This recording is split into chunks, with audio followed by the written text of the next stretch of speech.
Good morning, good afternoon, and or good night whenever you're finding the time to join me. Thank you for coming back to my channel and welcome to Fran Plans. If this is your first time here, thank you. Don't forget to hit the subscribe button and don't forget to give the video a thumbs up if you do like it. And I love commenting and, commenting back and forth with you guys. So please leave a comment if you have any questions or concerns. I'm here to answer. But in this video, as you saw by the title, I want to talk about how things are going in the first 3 months of my husband and I really tackling some debt or our debt, I should say, not some, but our debt in total. And then also, my eyebrows are crooked, but then also, just being intentional about everything and being successful with this. It's not been the easiest thing, but it is very much so worth it. So let's just dive right into it. If you guys don't know, my husband and I, we decided going into the new year that we really wanted to tackle debt and we really wanted to be successful in 2018 with our money and be more intentional with our money. And so we set out a few things that we really wanted to do. And of course, being still newlyweds and so forth, it's been a bit of a good way for us to get a feel for each other as to how we both can, I guess, collaborate when it comes to our finances and stuff like that. So it's been a great learning experience. We always pray together. So that has been a huge thing that has really helped us stay on track with this. But, I want to talk about some of the tools or some of the things that we've been doing that have allowed us, and I'm just going to grab my planner. If you guys don't know, I use my Happy Planner to do all of our financial planning in. I kind of turned it into the financial planner instead of using it as a daily life planner. I use it as it's like our money book. This is where all the finances go. So this has been my baby. I recently kind of upgraded her because I just was using the regular cover that comes with it, which is this one. This is the Glam Girl Planner, which it really doesn't matter to me. I didn't get caught up in, oh, I need this type of planner. It was on sale. And because I wasn't a fan of the Happy Planner because I didn't like the rings on there. I like the Erin Condren spiral. But like I said, it was on sale. I was like, okay, I can make this work. And then when I found out that the Happy Planner has a budget extension pack that you can add into your planner, I was sold. And then, and then I found the cover. I wanted this pink cover. Pink is my favorite color, but I wasn't going to pay $20-some for a freaking cover, but I found it on sale at Hobby Lobby for $5, so I got it. And so, yeah, this is the planner that I use, and it has been by my side nonstop since the beginning of the year. So anyway, and then I bought the budget extension pack to go inside. But I really wanted to discuss with you how we have been super successful, and let me get my little cheat sheet with paying off. We are at a total of, hold on one second, I have it in here. We are at a total, okay, I can't find it, but we have hit the total of $10,000. I think it's like $10,684 and some odd change in our first 3 months of being intentional and staying on track with our debt snowball. So we are following the Dave Ramsey steps, which the first step is to have $1,000 in your emergency fund, which we had that anyway. We had a savings account. We had a wedding savings account when we got engaged, like right after my then fiance, well then boyfriend proposed. We created a savings account, a joint one together. And so we called it our wedding account, wedding and honeymoon account. And so since the wedding, we just kept it as a savings account where we always put money in. So we already had the $1,000, make a long story short. We had over $1,000 in that account. And so when we took our premarital course, we found out about Dave Ramsey, but we both were like, whatever, we're not going to get on that ship right now. But it was just something about being able to cash flow our wedding. And we had a very beautiful wedding. We had like all the perks, and we had the rehearsal dinner. We had everything that you can imagine in a wedding. Being able, and we went on a great honeymoon, being able to cash flow that and not use any credit cards, we both were kind of like, wait, we did what in what amount of time? So it was just, that's my iPad, sorry. So it was just, it just seemed right logically that we shouldn't have debt. Like, we shouldn't have a car payment. Like, it just seemed like, okay, we were able to do that, and our wedding cost a lot of money. We were able to do that in a year and a half, because that's how long our engagement was, like a year and 4 months. It just made a lot of sense that we should not be in debt, and that we should have, you know, more of our income saved. So anyway, we decided going into the year that we were going to be intentional, and intentional is actually my word for the year, that we were going to be intentional about this, and that we were going to finally, you know, be on point with our budget.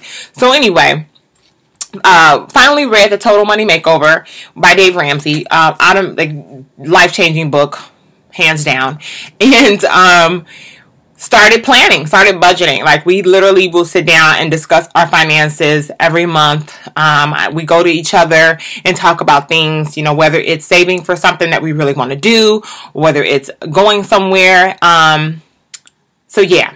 And like I said, just being intentional. So anyway, a few tools. I really want to just focus this video on the things that have helped us, because I've had people to inbox me and ask me, you know, how do you guys do this? Or how do I get started? Or, you know, all of those questions. And so, how do you get started? I believe in paper and pen. I believe literally sit down with, if you're single, sit down and, or married, sit down with you, or you and your husband, or you and your spouse, your wife, whomever, write down every single bill. I know our bills like the back of my hand now. Like, I know exactly what they are, especially those bills that don't change from month to month, like your mortgage or your rent doesn't fluctuate, your car note doesn't fluctuate, your insurance probably doesn't fluctuate. So sit down, write down every single bill that you have. And then what I like to do, I love to use, I don't even know if I have any in here, but what I've been doing lately is literally, I'm going to try to show you guys an example. I literally will sit down and write down every one of our bills. And I mean, you could do this on a scratch piece of paper. You do not need a big planner. You can use a notebook, okay? Let's just be real, because this is about saving money and getting on point with your finances. So literally, a piece of paper where I will literally take a column and write down what the bill is, the amount of the bill. Sorry if I'm blinding you guys. The amount of the bill, and then income. I haven't done this because this is for paycheck. That's going to be in April. I'm planning ahead already. But literally write down your budget. Write down one side, what's coming out, what's coming in. Write it down. And be honest with yourself. I think honesty is one of the biggest things, because I think we will write down our bills and we'll write down what's coming in, the income, but we don't really budget for, you know, the groceries, right? We kind of skimp on things, or we don't really budget for fun money properly. Like, we'll say, oh, I'm going to give myself $50, knowing good and well that your fun money is not going to be $50. And I mean, if you're on a tight budget, then it may just need to be that or less. But if you're not quite there yet, be honest with yourself, so that at the end of the month, you're not surprised as to what happened or what didn't happen, or how did I go over. Honesty is number one. So I always sit down, I write down what's coming in, what's coming out, and then at the bottom, I will do my subtractions. I mean, it's literally math. I don't think math is the issue, and Dave Ramsey talks about this a lot in his book. It's not that we can't count, it's that we have a discipline issue, and so I think that's number two. So I think writing down and being intentional is what's going to get you there, or at least get you right off the couch, get you going. But I also think behavior is another thing that we need to look at, because we can count. You know, we all know that if you take $10 and you spend $5, you got $5 left. But it's the idea of the discipline behind what are you doing with that $5 or that $10. So some things that have helped me discipline myself, I created a chart. It's in my other book that I keep, but I created a calendar where I literally have a no spend tracker, where every single day, if I reach the end of the day and I have not went out of my, you know, spent over my fun money or whatever it may be, I color that box in. The color doesn't matter. I don't have a color coding system. That's way too much for my brain. But keeping myself accountable to me, because at the end of the day, you know, my husband is my husband, but you know, he's not with me 24/7. So I have to be honest with me. I have to be truthful with myself. So creating a no spend tracker and then sticking to that and coloring those shades, it makes me happy. So whatever discipline habit tracker you need to create for yourself, do it. So my no spend tracker has helped us. And then also, you guys have heard me talk about this plenty of times on my videos. I have videos that are assigned to these babies because I absolutely love them. But it is my cash envelopes. Okay, these babies, sorry I'm blinding you guys, these babies, which I created these myself. I started off using just regular white envelopes. I was going to try to grab some envelopes, but I don't have any near me. Just old school dollar store envelopes, and I labeled them what I needed them to be, and I literally will put my cash in there, and that's what I carried with me the first month of doing this. It wasn't until I just like, oh, I got a Cricut, I could use my Cricut to cut me some pretty envelopes. But my cash envelopes have really been a huge help when it comes to staying on track. This isn't an easy thing, because mind you, this is undoing some bad habits that I've had for years and that my husband had for years. My husband is not on board with the envelope system, but he does take out his cash, and that's what he uses for the week. So I use the envelopes, he uses his wallet and his cash, and that works for him. So we are on the same track, we just do it a little different. And I do have a video listed where I talk about the different ways you can go about using the cash envelope system, whether it's clips, whether it's a accordion wallet. People have those. There's so many different ways to do it. But carrying cash on me and my husband, it has been a huge help. So, okay, so sorry about that. So, yes, carrying cash has been a huge help with being disciplined. So creating a no spend tracker for myself, and then carrying cash, because there's something about using cash over using my debit card for everything that creates an emotion, and I didn't even realize it. Real funny story, my husband and I went to New York in January for his birthday, and it was just a quick weekend trip, and we had never been to New York, and so we knew it was a really expensive city. We knew, we budgeted for it, we cash flowed it. But it was funny because there was a pizza place that my husband had been, you know, he saw on TV for forever on Food Paradise that we really wanted to go to. And I, you know, did my research. And this was going to be my treat to him as far as a dinner or a lunch birthday. So I was like, okay, I'm going to treat my husband to pizza, right? And I'm thinking, pizza's pizza. I mean, we're from Chicago. We have really good pizza. So, I mean, you can spend $20, $30 on a good pizza. So I was expecting that. Lunch was like $60.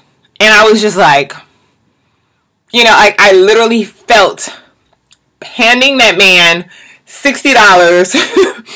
I felt it. I was like, I just paid $60 for a pizza. Like, what? So it does, a little side story, but it does create an emotion when you are spending cash. It just does. When you hand somebody a 20 or a 10 or $100 bill, you feel that emotion that is carried with that. So I think carrying cash, you know, so the side way to get away from the envelopes, I just think carrying cash creates a whole different experience when you are spending money.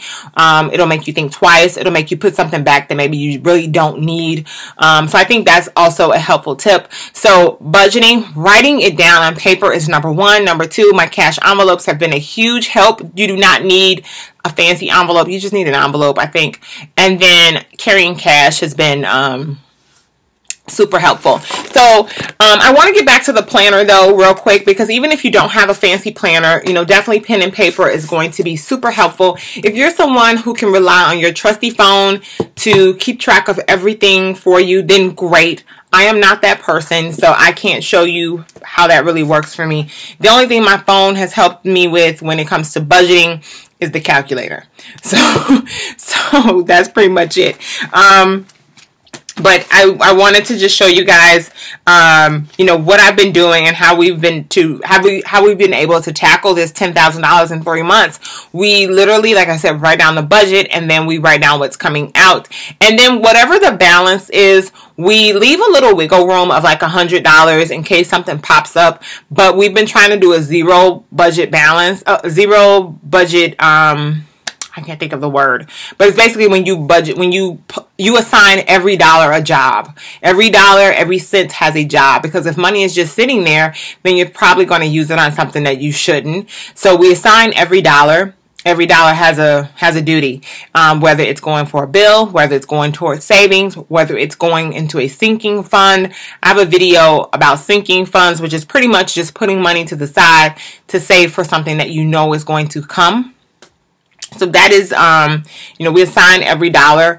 And then I also use, I hope this shows up, I pretty much, in my expense tracker, which is super messy, but I pretty much will write down everything that comes out of the account. Like, I literally track every single thing. So if there is a discretion, I can't think of the word. If there is something that comes up that I don't recognize, I can catch it. To be honest, I haven't had any issues of something that I didn't recognize.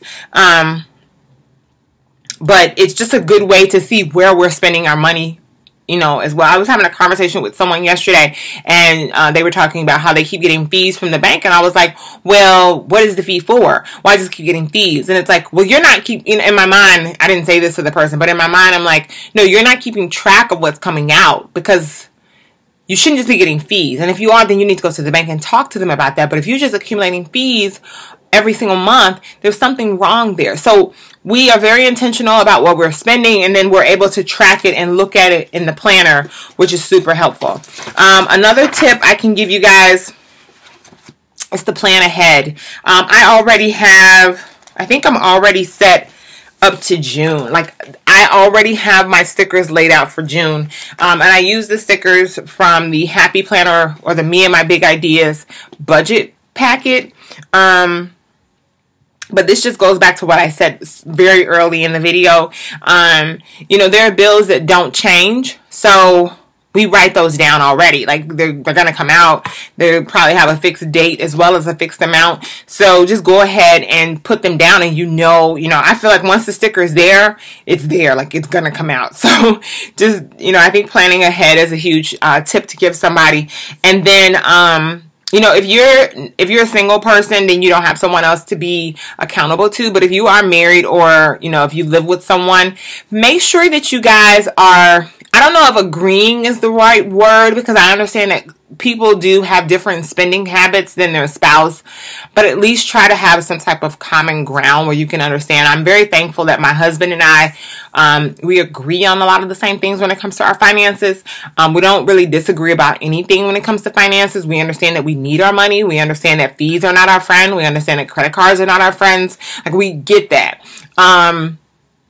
And we both agree that cash flowing is probably the best way to go, if not the best way. So, you know, if you do live with someone, or you are married to someone who is not, you know, or is giving you a hard time, I pray. So I would definitely say pray. And if you guys hear stuff, my cat is being a cat right now. So I would just say pray, if you do pray. Secondly, if you need to talk to a counselor or your guide, your pastor, your church, do that. Maybe you need counseling, you know, and it doesn't mean that your relationship is in trouble. It just means you may need someone there to help guide you guys through this. I'm very thankful that we had our premarital course before, where we had talked about finances and stuff like that. So that really helped us to see that we do agree with a lot of the same things when it comes to our finances. So that's my little spiel about being married and maybe having issues with reaching your goals financially. But, you know, the budget, creating that budget, being disciplined, which I think is like probably 85 or 90% of the issue anyway, because we can count. Now it's just a matter of putting it into action and playing it out. And then the budget, being intentional, discipline, creating tools for yourself that, you know, whether it's carrying cash or maybe using cash envelopes for yourself. And you don't have to buy fancy envelopes. I mean, I sell them in my shop, but you can just get, I'm not trying to advertise. I'm just saying you can get just a white envelope that you can get at the dollar store and, you know, make it work. And, you know, I can't get over writing it down. I think I just have to go back to that and probably end this video on the fact of writing it down and being super intentional. Like I said, I write down what's going to come out. I write down what's coming in as far as income goes, do my subtractions, and I include in our bills cash envelope money. So what's coming out is literally what's coming out. There's, you know, and then we always leave a little wiggle room just in case we have something that pops up in the checking, you know, for the checking account or whatever. Because you do have things that happen. Yeah, that's pretty much it, guys. I don't really know, you know, I could talk all day about this stuff because I do enjoy it, but I really just wanted to share you guys, you know, some tips that have helped us reach this goal that we really were not supposed to. We had set to reach this goal in April and that we hit it in March. And then I must say too, you know, we did have some extra income that came in March. We did our taxes, and then I get a bonus like every March, so that really helped. But mind you, we started this in January, so you know, March was a huge month, but we were definitely on our way to hit that mark. But we were planning to do it in April, and God blessed us and we were able to do it in March, so that's great. So I hope you guys did enjoy this video. I hope you guys are still chilling with me at the end of this video, and I will talk with you guys later in the next one. Thank you guys so much. Bye.